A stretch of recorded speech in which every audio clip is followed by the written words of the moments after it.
And we are live. This is Thursday night A&B. That stands for Arya and Mr. Mega Man Fan Podcast. I'm your host, Mr. Mega Man Fan, but you may also know me as Stevie J. And with me is the multifaceted, multi-talented Arya Whitner. For those who don't know Arya from her many podcasts and many NXT reports, why don't you do a brief introduction of yourself? Hello, everybody. I don't understand why you wouldn't be listening to my shows, but my name is Ari, obviously. I am a transgender wrestling fan, have been so for over 30 years. And while, yes, I am headed to Philadelphia in about 8 hours to go to WrestleMania, I am far more obsessed with old wrestling than I am current wrestling. And I'm a I'm a failed politician, failed attempted wrestler, and I guess I'm a decent podcast host. But you know, Well, that's okay. that's all right. I'm a failed radio DJ. I'm a failed sports writer.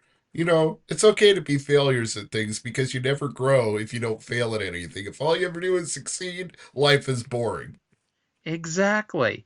It's why they have difficulty settings on video games. When you're beating the game too easily, you level it up. Well, thank you for tying it into my YouTube handle, Mr. Mega Man Fan. I appreciate that. But I'll keep it on the pro wrestling for the most part. But if we delve into video games, that's all right with me too. But first thing I Indeed. want to ask you, Arya, is this whole Janelle Grant thing took a turn this week with the love letter being released by the Vince McMahon side, and they're claiming that it proves there was an ongoing relationship that was not forced or coerced. And there was a response on the Brandon Thurston WrestleNomics podcast from Janelle Grant's lawyers saying, obviously, the fact there's 24 drafts of this love letter proves it was coerced. So, how do we parse this? What do you think? I honestly am not sure because I mean there's 24 drafts. I mean, I can't speak about yourself, but I've never written 24 drafts of a love letter before. Maybe two. Maybe. But even then, it's just running train of thought commentary if I'm going to write a love letter here. Mm-hmm. Um, do I think Vince McMahon is capable of coercing her, especially with everything else that's gone on, coercing her into writing a love letter? Yes, I do. This is the same guy that, when he knew he was fooling the XFL the second time, he set everything up. He loaned money to himself so he could show himself as a creditor for when they closed the company, even though he had plenty of money. He's a calculating person. He knows just enough about stuff to be dangerous, and that's where we are now. And he knows just enough to be like, okay, shit's hitting the fan. We're in talks to try to sell this company. I don't know if it was quite that time yet, but obviously it was on the back of his mind. And it's like, let me cover this blows up. And so if you told me that, that he was that he coerced her and all that crap, I believe you. Um, and if you also told me that she was so mentally distraught that he may have said to her something like, "Hey, can you write me, a love letter?" And she was obviously by this point, especially when you read some of the crap that happened during their quote unquote relationship, it's like I could see her just doing it based on his suggestion, and you could say, "Oh, he didn't arm twist her, he didn't coerce her," but that whole relationship is just it was an abuse of power from the beginning, and this is why, in theory, companies don't want you dating inside the company, and obviously this is more than that. But you know, when you get such a power dynamic like this, and I'm going all off on everything here, and um, No, please go off. I mean, you're not saying anything I disagree with so far. So, and even if we disagree, it'd be a healthy disagreement. So, hopefully, um, just that I don't know. It's like it's gotten to the point where, and I don't want to say it doesn't matter, like who is true, who's being honest, who's not being honest. Let's say, for an instance, that Janelle Grant is not the up and up person that we're kind of letting to believe throughout this. At the end of the day, there is so much evidence against Vince that if it turns out that he's not guilty, he's already guilty in the eyes of everyone.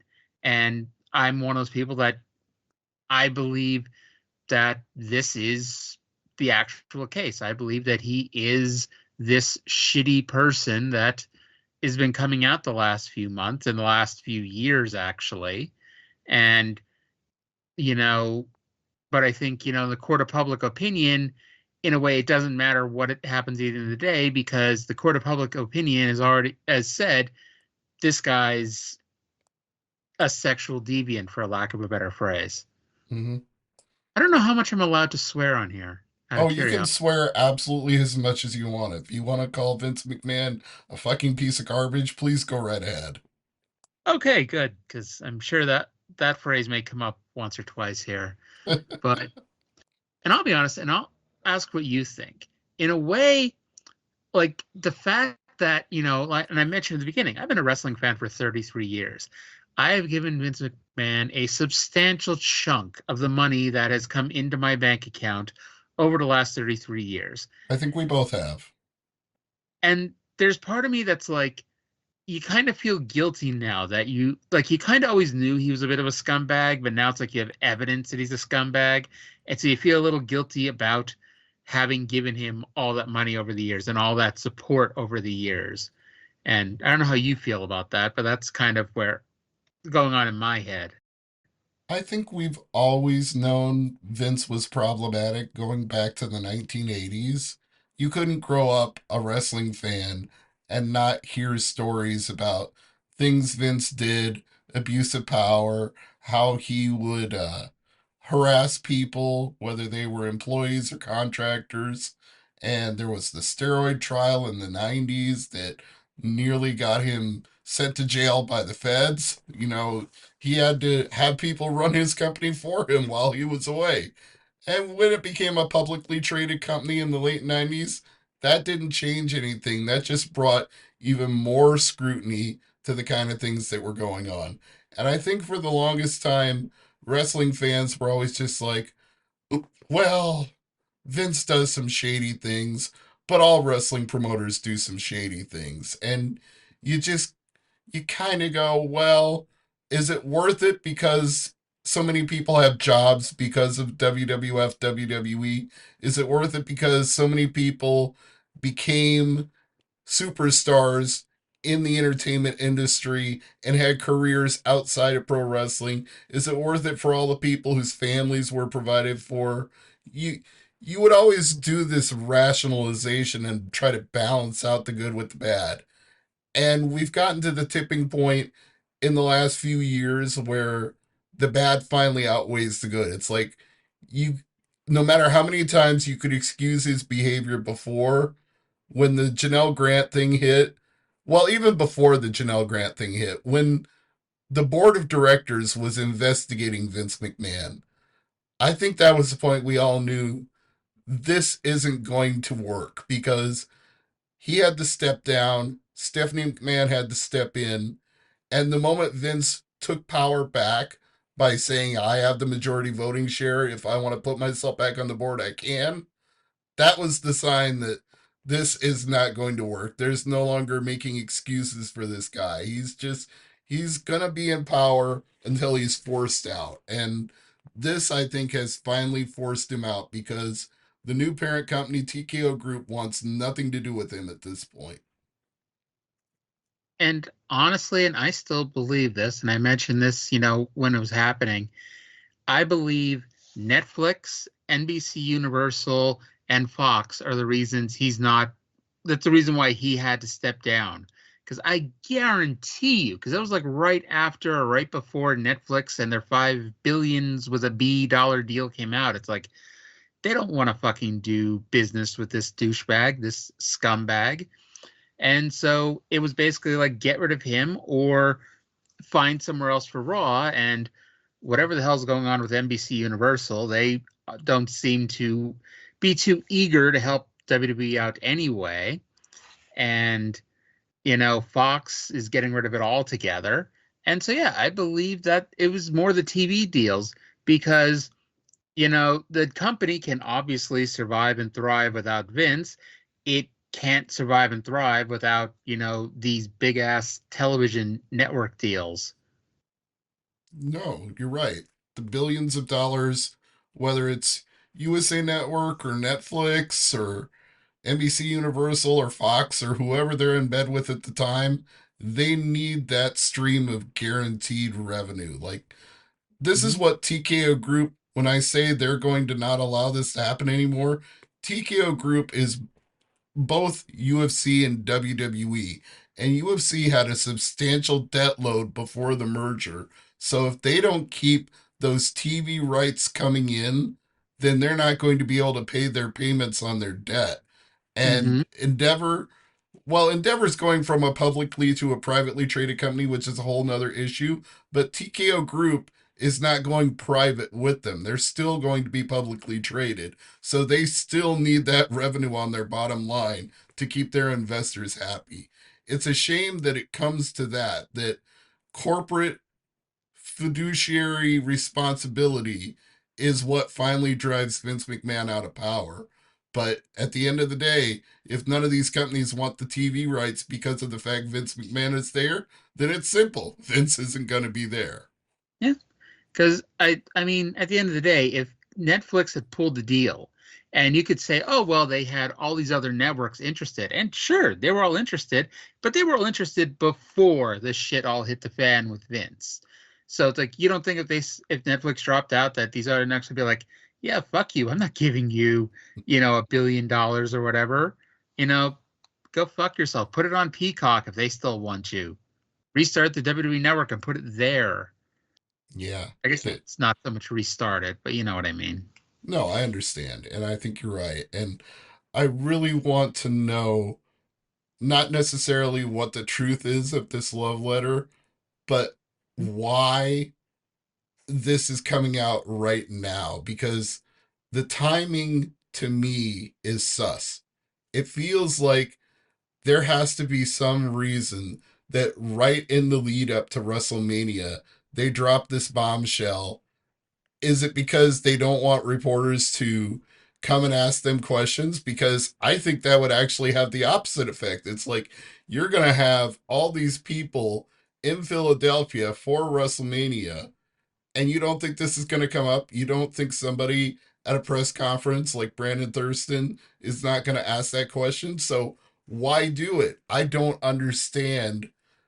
I Unless Vince McMahon is just like, screw WWE, screw my son-in-law, screw everybody there. I mean, maybe he's that bitter that he would do that. I mean, it was just a couple years ago when, he basically, showed Stephanie the door. Shane was already gone. Linda's long gone. Hunter had his heart attack, or I don't know if it was a heart attack, but his heart scare. And He had congestive heart failure, basically. His heart was down to like 5%. So if that's not heart failure, I don't know what is. yeah. And so it's like, and he basically, and that was when he forced Hunter out of NXT, and Hunter was basically at that point, I don't know, it wasn't twiddling his thumbs, but he was further down the totem pole than he was when Vince seized power back the first time. Right. It's like, yeah, I believe he would totally do this out of spite. I believe if Vince thought he could get a TV deal tomorrow, he would start a new company. And, you And how know, many times has he tried that? He's tried it with the XFL twice. It didn't work. He tried that with the Bodybuilding Federation. Didn't work. Anytime Vince has tried to do anything other than WWF, it didn't work. I mean another wrestling company. Oh, you really think he would launch a third wrestling company against his own company and AEW? I think he's crazy enough that he would. Because even when Vince retired the first time, the whole theory was, well, what the hell is he going to do? Because this guy was this major workaholic into his late 70s and does nothing but work and work out. What the hell is he going to do with himself? Well, now at a couple years, it's like, what the hell is he going to do with himself? You know? So I truly believe that, he might get enough of a hair up his ass, especially since, he keeps selling all of his stock. And I know he still got a good deal of it. I think he still got like 10, 11% of the stock, but still, it's Hmm. like, you know, in a funny way, I could see it being a Jeff Jarrett situation when Jarrett left TNA to start Global Force. And, of course, it didn't end up working out for Jarrett. And I don't believe it would work out for Vince this time. But I see your point. I believe he might actually be crazy enough to do that. But speaking of crazy, let's talk about Phil Brooks for a minute. That's my segue for you. I think his interview on Ariel Helwani has stirred the pot as much as anything in the wrestling world this week. He was he was very, how do I put this? He defended himself in a way that was very egotistical. It was, quite frankly, Phil Brooks at his worst. When he says things like, I didn't want to punch him because then I get fired, so I choked him a little bit. That that was the one where I'm like, that was a weird like thing. And it's funny, and I'll admit I haven't watched it because I've just been busy with, the shoot job all week. Hmm. And the thing is like, isn't it like 2 hours long or something? Yeah, it is. It's massive.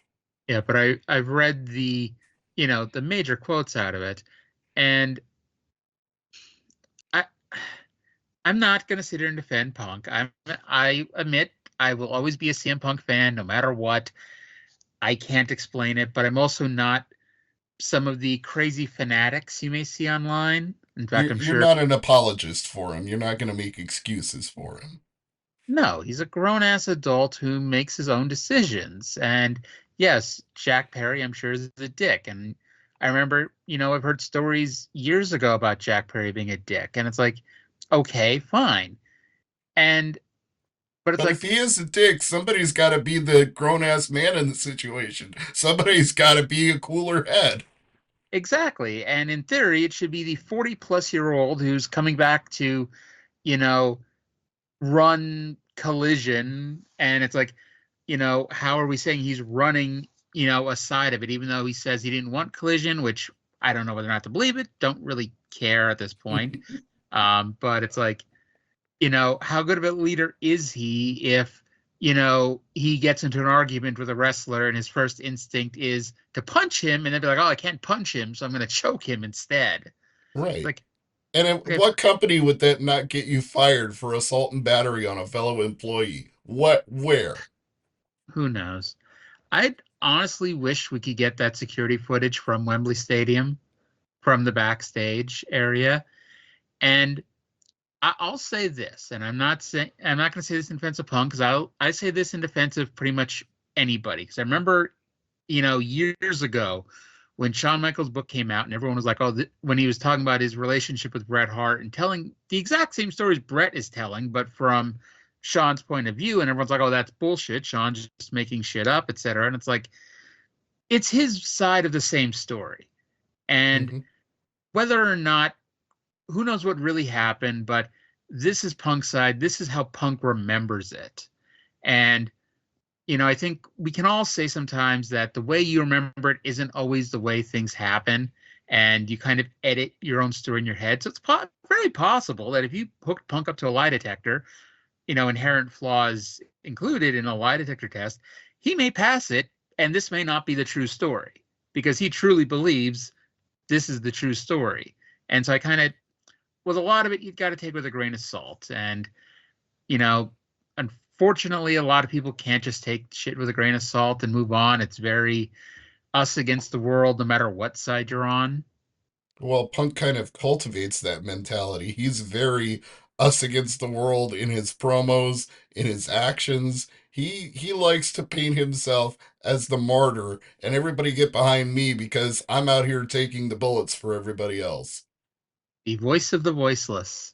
Yes, he wants to be that. But in making himself that, he also gets into a lot of these situations where people get rubbed the wrong way by his attitude because they're like, you know what? There's more people working here than you. You can't be the martyr for this whole company. Everybody else has to work here. Mm-hmm. So And I I do believe you're right that a lie detector, inherent flaws and all, would definitely show he's telling the truth because it's the truth as he sees it. But I don't even care so much about whether or not it's the truth according to Phil Brooks.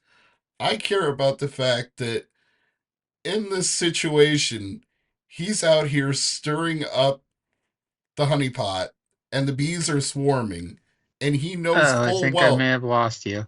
Oh, you can't hear me? I don't know whose side is on what here, but if I'm the person whose audio is recording here, um, yeah, I really lost you here. Oh boy. Testing one, Uh, two. oh, we're getting snippets of you. I hope it comes back. Testing one, two, three. Testing, testing. I, This is what happens when you try to do a live podcast, people. Sometimes there are road bumps, but hopefully, hopefully at some point my audio comes back. hey, there Wait. we go. Oh, you can hear me again? Yes. Good, good. So I don't know whose audio is being recorded there, Both but of us were being recorded, but you couldn't hear me, so okay. So I was just talking all over you, which is standard for me on a podcast. it's perfectly all right. I chalked it up to technical difficulties, so anybody watching the replay will already know that. So, but go ahead with the point you were making. You were in the middle of talking when we froze. Yeah, but I think you were starting to say something to the effect of what I was saying, which was that in the situation, he's stirring up the honeypot. The bees are swarming, and he knows it. And then we get these rebuttals from Edge and Dax Harwood and Cody Rhodes. It's like this is part of the thing that infuriates me is that Phil can't help but make himself the center of attention at all times, and everybody's got to respond to him and interject with, "Well, that's not true," or "That's not the way things were," because he constantly makes himself the center of shit. You know, the way I look at it is like I almost feel like there had to be a response, and it it's dangerous to respond based on people on the internet bitching, and as a person on the internet who bitches, hey, but it's like if Punk would have said his interview, did his 2 hour interview, and then nobody at AEW ever responded, they'd be like, oh, look at these pussies at AEW. They're afraid. They're backing down to Punk. No one's bothering to say anything. And if Edge and Dax Harwood would say something, it's, oh, look at these idiots. They can't just, leave well enough alone. And, Punk, Punk, Punk. And, you know, it's like, just, you can't win with some people. It's like, you're damned if you do, you're damned if you don't. In my opinion, I was at Dynamite and Collision last night. There were about 3,500 people there, and the vast majority of them enjoyed the entire show. I can't speak for every single person and interview every single person, but looking around, people enjoyed it. So why bother? Why cater to the people who either never buy tickets or go just to be that asshole who gets to say, "Oh, I went just so I could wear my, sorry, so I can wear my Jim Cornette shirt and stand protest against the show," which I'm going to take this in another direction here. I am also a Jim Cornette fan. I don't listen to every single thing he posts just because I've just gotten tired of it. However, a lot of his fans are fucking just it's mostly the same people as the Punk crazies, but I'll be sitting here and fucking reading some of these people like you bought a fucking ticket to an AEW show. You drove to the show. You paid for parking. You bought merchandise. You paid for concessions. All so you could sit here and post online that you're protesting AEW by giving them hundreds of dollars. Good job. I've said the Great. same thing about WWE for years. I don't understand the mentality of people who go to Raw with beach balls and negative signs, and they've already got your money. They got your money for tickets. They got your money for parking. Like you said, what are you doing showing up to protest? Because you're only ruining it for the people who are there to enjoy themselves. You're not changing anything because they got your money. They won. And there's always an excuse if you bring it up. It's like, oh, like for a while there's like, I'm going because I wanted to see Punk. Okay, Punk was there for a little bit and he's been gone for a while. You don't have that excuse anymore. Oh, I want to go because my friend had an extra ticket because of this, because of that. It's like, motherfucker, it's like my best friend loves Star Wars. I don't like Star Wars at all. And when the Star Wars movies were coming out, she asked if I wanted to go. And I said no, because it would be a waste of my time and enjoyment to go to see a Star Wars movie. Right. You're not And going to spend your money on something you would hate. exactly, I didn't go to the Star Wars movie so I could post in a Star Wars fans group going, oh, look at what I'm doing. I'm protesting Star Wars by paying $14 for a ticket. By giving And George Lucas even more of your money. yeah, like, I'll stand up. Yeah, Disney is so hurt that you would give them more money. I mean, come on. That's just the worst thing you could possibly do is make every executive from Bob Iger down richer than hell. Yes, yes. That $14 or whatever ticket prices are these days, it really hurt them right in the heart, you Hmm. know. So yeah, I'm with you on this one. And I post clips of Jim Cornette from past shows on the Angry Marks Podcast Network. And whenever people talk to me about it, I say the same thing. Like, Jim has a great mind for this business. He knows wrestling history. He can say a lot of insightful things about the past. And you said yourself, you're sometimes more of a fan of the past. And when Jim Cornette talks about the history of wrestling, the stuff he did with the Midnight Express, Smoky Mountain Wrestling, all that stuff is great because he has such a mind for the wrestling business and he's been so good as a manager, as a promoter, as a booker, and we give him credit for all those things. But when it comes to his opinion about modern day wrestling, I I just I don't care. It's Yeah. I there's no relevance to me when he talks about how AEW is just a bunch of spot monkeys doing flips. I don't care. If it entertains me, I his opinion about it doesn't matter. I still contend, and you know, I still contend that him and Brian Last are paid consultants by the Khan family, not AEW, but Nick by Khan, not Tony Khan. I don't know, by Tony and Chad and all them. Oh, Because okay. why? Otherwise, like, there is so much wrestling out there. Why would you spend 3, 4, 5 hours a week watching a show that you know you're going to hate? There is not a single listener of Jim Cornette's podcast that will stop listening, stop buying his merchandise if he went and watched something else that he might actually enjoy. It's like he spends like he buys every fucking pay-per-view. He like on normal cable TV. It's like he's not going out and buying and like getting a free stream somewhere and hacking it. He's spending his own money to do this. It's Can I like, can I interject real quick? I think I have a theory about it. sure. It's the engagement algorithm. He does it because those same people you talked about, the people who would buy a ticket just to go and say how much they hated the show they went to and spent their money on, those are the viewers that are going to show up for every single podcast and every single video that comes from that podcast where he rags on AEW. So he's spending the money on AEW because it's a hate driven algorithm. He has to continue to propagate the hate to keep the viewers coming back. And I don't deny. I guarantee he doesn't like Kenny Omega. I guarantee he doesn't like the Young Bucks or Hangman Page. But the moment where I finally like crossed over to the okay, this is may not be an entire work, but it is a pretty decent work. Was after Brawl Out, there was some episode of Dynamite where none of his least favorite wrestlers in the world were on the show. So it's like I remember like, okay, I'll listen to this review because it'll be more of a fair review. Because generally speaking, like outside of his extreme opinion of the Elite, I tended to agree with a lot of his opinions on the show. And then I turned on the show and it was fuck this whoever the hell was on that week's show. I don't even remember, but I remember thinking, okay, this is a fucking work. Because all of a sudden, why do you hate this person now? It's like, and it's just like, whatever.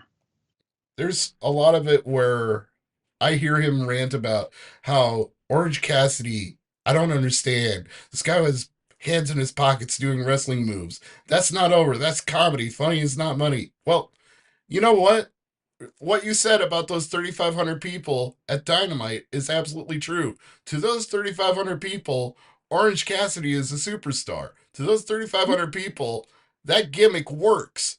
And Yep. I'm sorry, Jim. I don't care if you don't get it. It's a different generation. He is for a different audience than you. He's not for you. That's the point. And sure, everything has a shelf life, but you know what else had a shelf life? Jim Cornette and the Midnight Express. Mm-hmm. And I went there last night. There were a lot of people in Orange Cassidy shirts.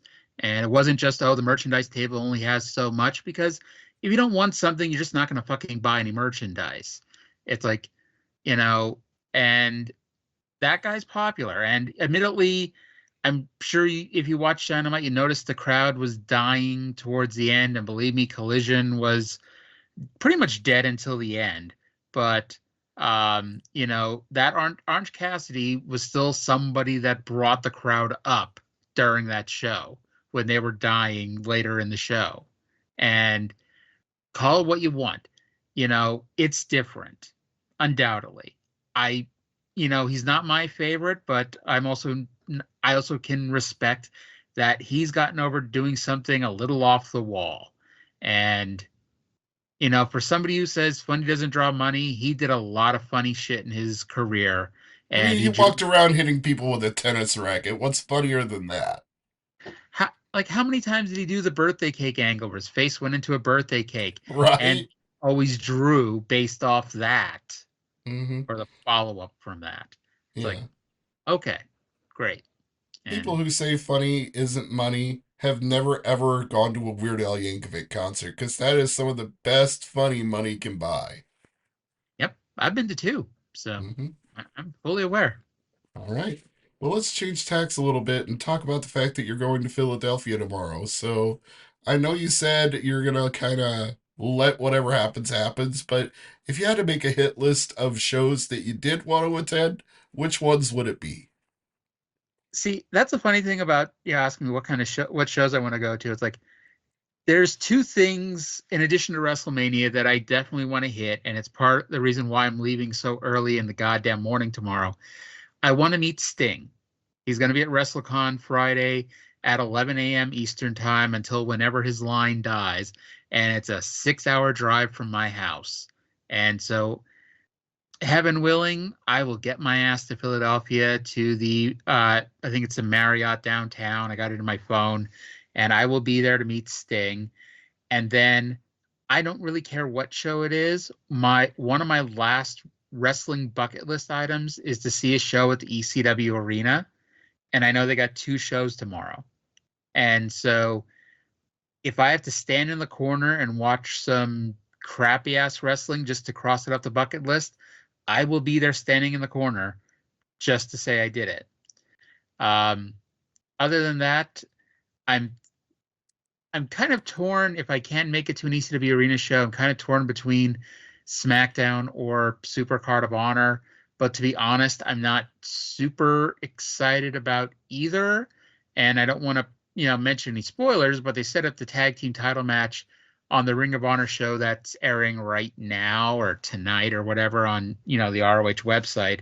And their match they had at the taping last night was not that great, and it's not the Kingdom's fault because the Kingdom is great. Just that, at least on this one night, the people they're facing, and I'm not going to give it away in case anyone's going to watch this afterwards.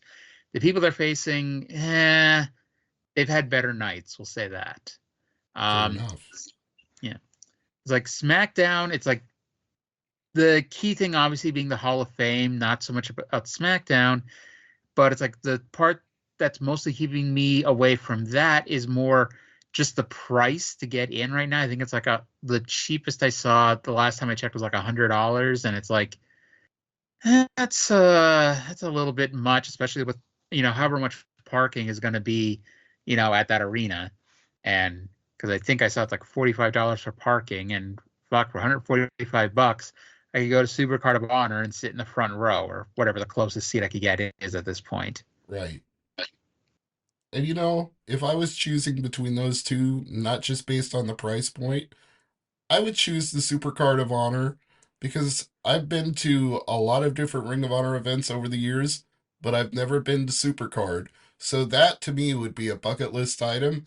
And then getting to see Mark Briscoe challenge Eddie Kingston for the world title, that would be a bucket list item too, because I've seen Eddie Kingston before, but it was at a Chikara show. And I've seen Mark Briscoe before when he was tag teaming with his now no longer with us brother Jay.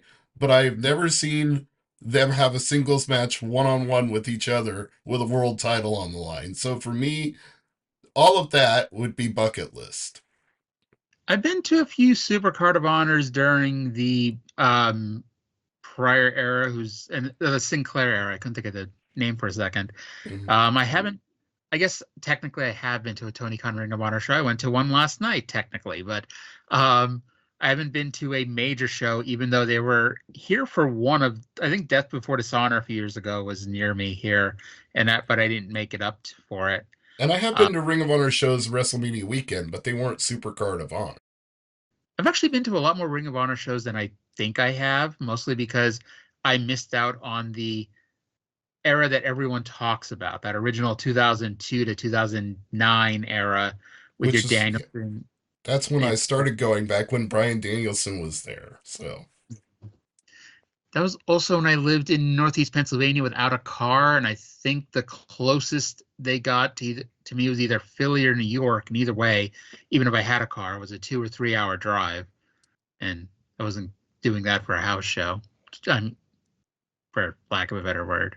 no, and that's part of why I ended up going to Ring of Honor shows at WrestleMania weekend because it's like if I'm already getting a flight and a hotel and there's a Ring of Honor show that same weekend, fuck it. I'm already there. I spent the money. I'm gonna go to Ring of Honor too. There's actually part of me where I'm like, I'm seeing everybody's pictures already from today, and I'm like, God damn it, I wish I could have gone today because I wanted to see a blood sports show, and they started doing blood sports after I stopped going to every single WrestleMania, Same.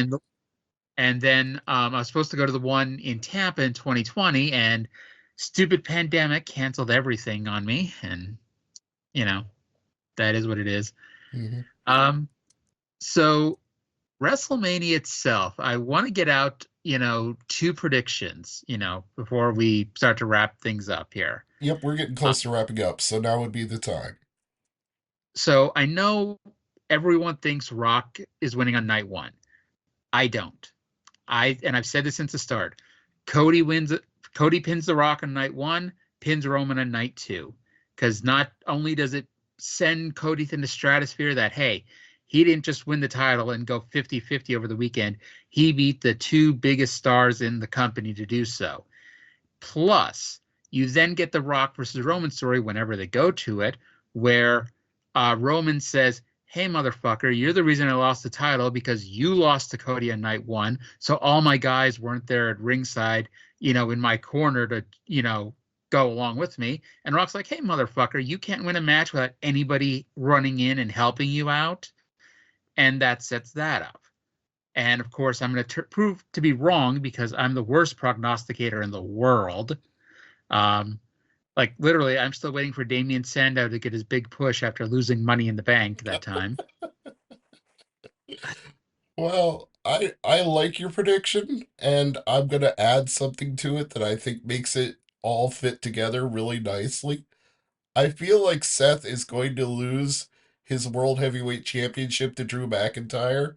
So for his team to beat The Rock and Reigns on night one gives him some credibility after he loses to McIntyre. He can say, well, me and my boy beat the bloodline. So you got me when I was already not at my best because I had just got my ass whipped by two of the biggest studs in the company. I need a rematch when I'm at 100%. I think that's how you give Seth credibility. See, I don't think Seth loses, at least to Drew. You So know? that takes me to my other prediction, and you know, I, this is the one where I've kind of gone back on now because Punk is doing commentary, and I think this might overdo it in this one segment. But first of all, Judgment Day loses both belts on Saturday.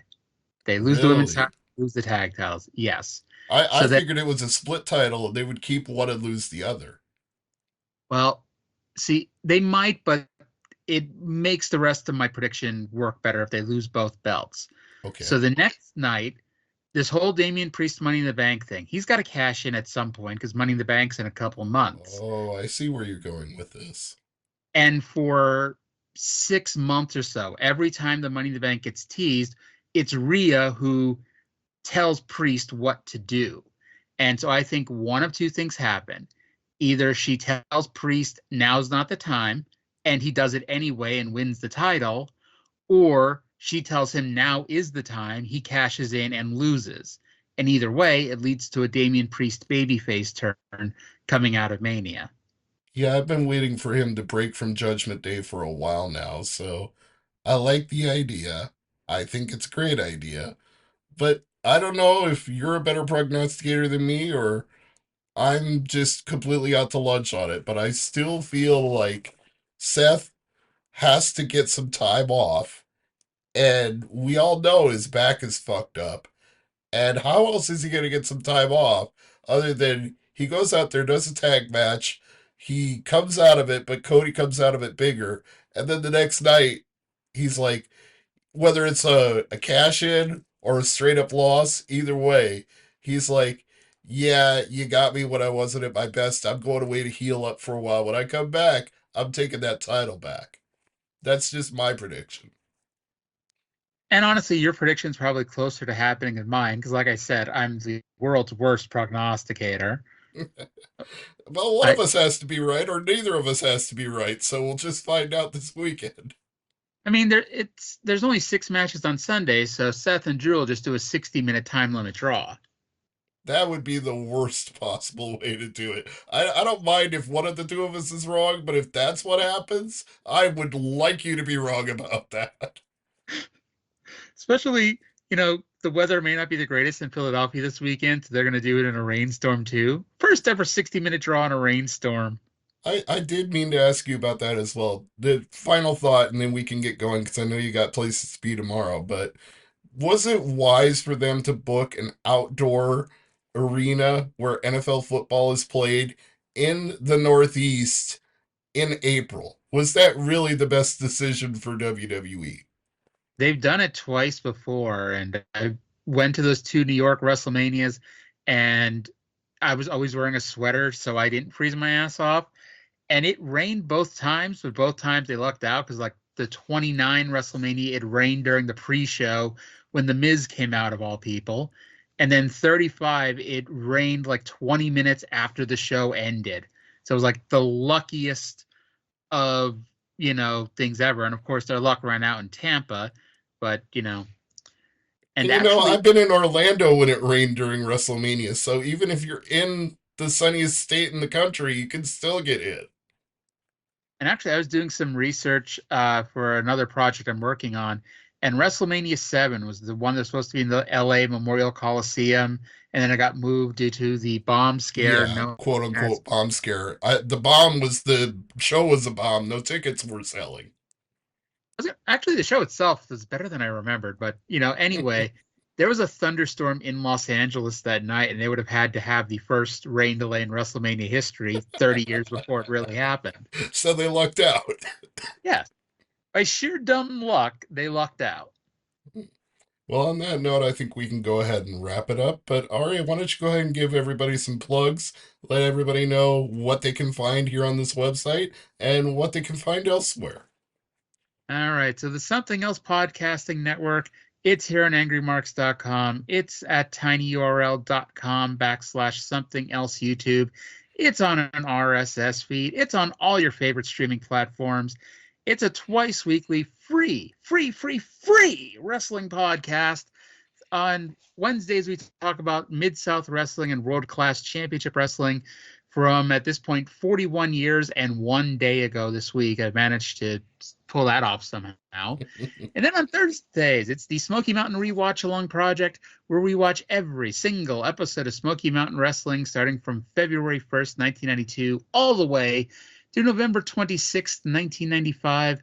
And we've just done, well, I just taped the 50th episode, but this week we dropped the 49th episode, which is actually a decent episode to start with because it's the best of 1992. So if you don't listen to 48 shows, I understand, but the 49th one's a good one to get caught up on. Right on. So please check out Aria's podcast and stay tuned for more shows in the future, pre or post WWE big premium live events. Aria and I will probably be here to talk about them. So have fun in Philadelphia, and we'll see you soon. Sounds good. Take All right. care. Thanks and good night.